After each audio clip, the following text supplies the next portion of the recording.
Alors, c'est parti. On explore ensemble le chemin karmique et spirituel de Stéphanie.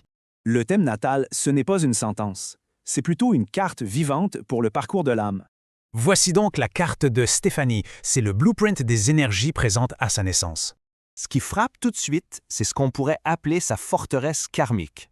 On voit un énorme stellium, donc un paquet de planètes, qui domine sa maison 1, celle de l'identité.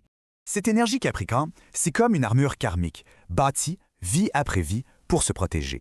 Ça lui donne une discipline de fer, de l'ambition et un grand sens du devoir, une vraie force. Mais cette forteresse de leader, elle peut aussi créer un profond sentiment d'isolement. Être toujours le juge sévère ou le patron exigeant, c'est une responsabilité qui pèse lourd. Toute cette force vient de sa maîtrise de soi. C'est puissant, mais c'est une arme à double tranchant. Alors la grande question, c'est comment bâtir sa vie sans s'emmurer vivante dedans? La carte astrologique donne une piste. Le chemin spirituel, c'est la voie de l'intuition. Le voyage, c'est de passer du contrôle mental de la Vierge à la foi intuitive des Poissons. Le gros défi ici, c'est d'accepter qu'on ne peut pas tout contrôler, d'apprendre à lâcher prise. L'idée, c'est pas de rejeter la logique, c'est de l'utiliser pour valider son intuition, pas la bloquer. Et là, ça devient super intéressant.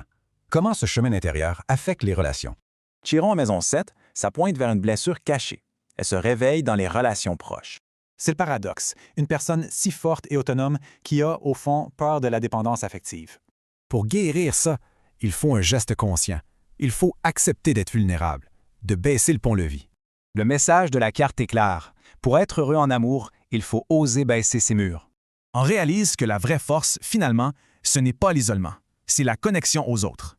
L'amour, ça demande du courage. Le courage de baisser le pont-levis de sa forteresse intérieure.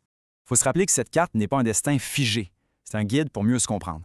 Ça nous laisse avec une question. Quelle est la première pierre de ce fardeau qu'on choisit de déposer